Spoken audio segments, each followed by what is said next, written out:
And they realize they're really true friends. And listen up, because this is the end of the story. Listen up, okay? We'll talk in a minute, okay? But that's what they're doing. They're talking with each other. And he says to her, if you didn't love me so much, I would be dead. And so it's love, the love of the friendship that she had for him, that she went on this long journey. And love, guess what? It actually broke the bonds of hatred. Merrick Hammer showed up to act out the story the night before Christmas. He even had a special guest show up. Can you guess who that was? 'Twas the night before Christmas, when all through the house not a creature was stirring. Not even the mouse. The stockings were hung on the chimney with care, in hopes that Saint Nicholas soon would be there.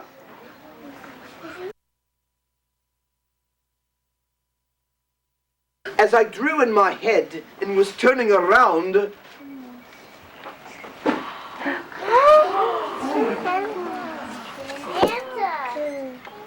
down the chimney Saint Nicholas came with a bound.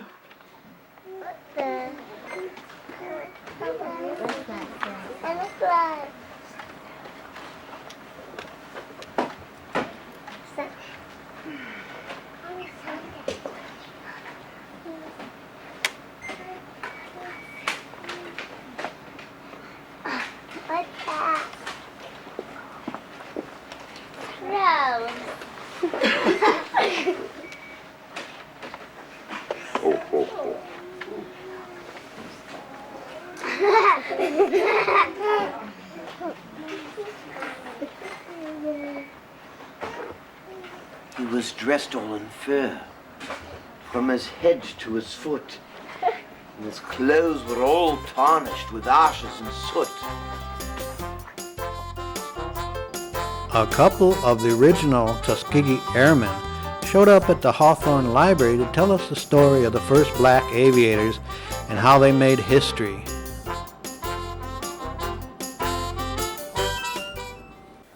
There was a saying back in World War II, there would not be any minority heroes. No minority, whatever group it was, got the Medal of Honor in World War II. There's also a saying, and it's a fact, after all the mistreatments the blacks have over the years, there has never been a black traitor to this country. Never.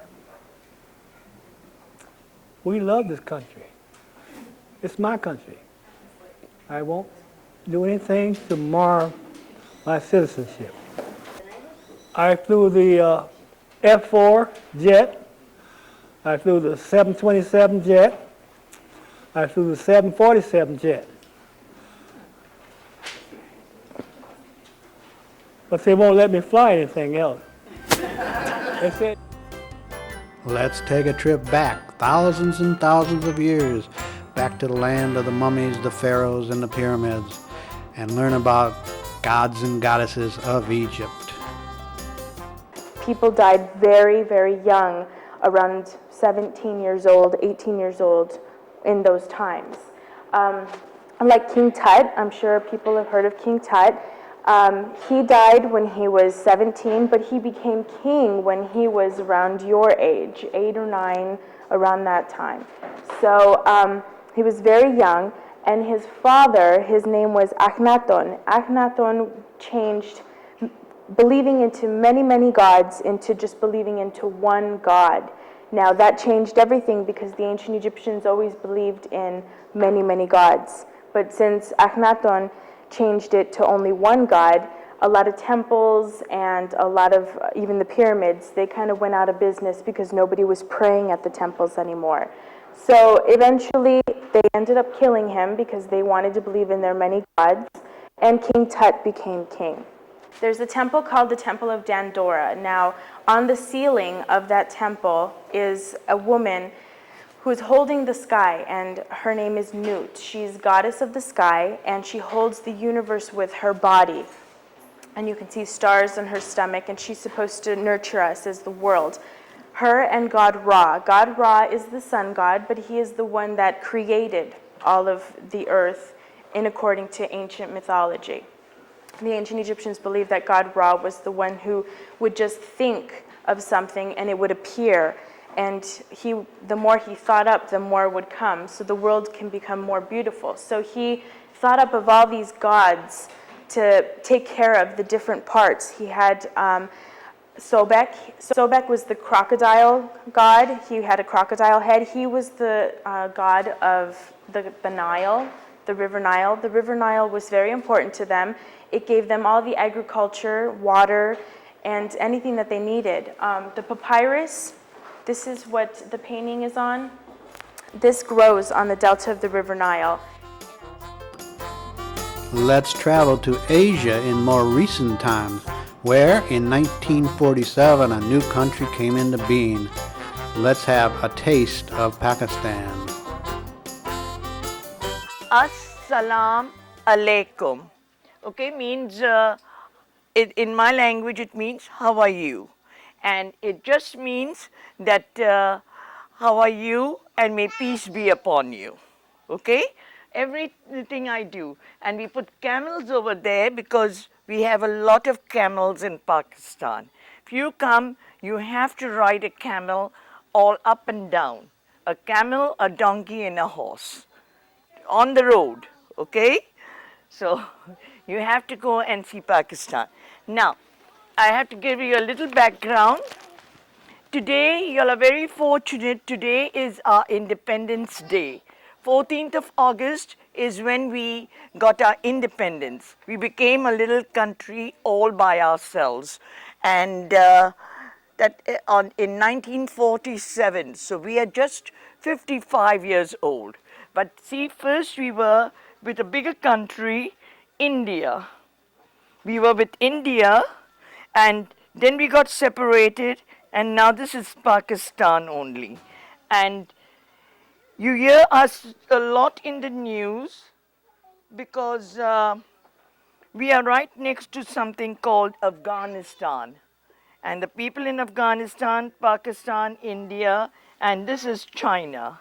So we are in the continent of Asia. I'll explain to you the flag.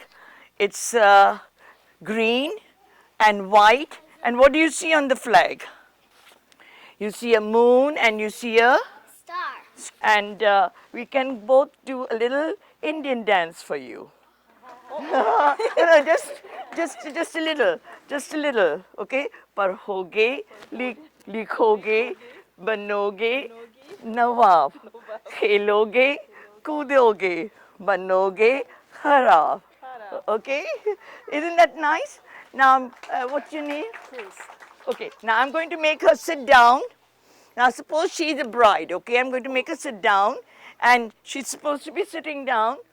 And naturally, she's got her own scarf over it, but we'll pretend that she's the bride, and this is how I have to, I forgot to tell you, in Pakistan, men are separate in one room, women are separate in the other room.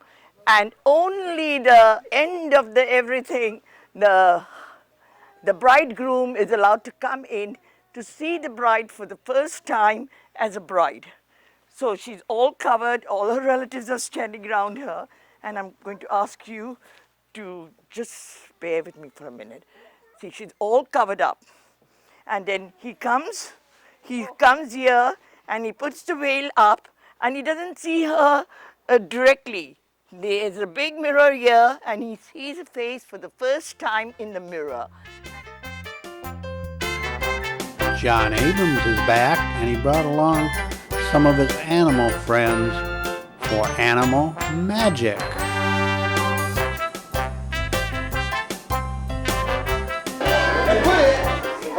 my neck, so that way, all the way around, Dan, if you can actually kind of tie it around it. Look at this dude walking away.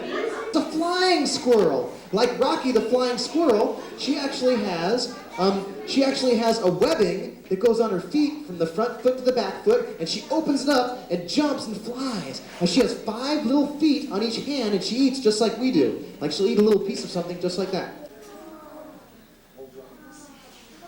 So she's holding on with all of her itty bitty, teeny away from animal magic, you're going to miss this.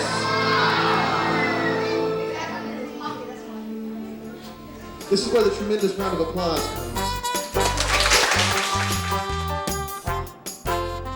Coming up, another sneak preview of a show that hasn't aired yet, the mysterious and wonderful Lizard Man. Now, a lot of people think he looks kind of like an army man. You might notice he does have a need for toenail trimming. I should have trimmed your toenails before we came out today, huh? Very sharp toenails. But he looks kind of like an army man. Well, there's a kind of a story. He comes from the Solomon Islands, which are in the South Pacific Ocean. In fact, I bet you could probably find a book right here in the library on the Solomon Islands. And in the Solomon Islands, when we were there in World War II, our army guys wore a green outfit, much like the one I'm wearing, except without the lizards. And they saw that the animals could hide inside the forest better than they could because of their camouflage. Finally, we're going to take a look at the Wiseburn Library's Christmas party and a final tribute to Robert, the children's librarian.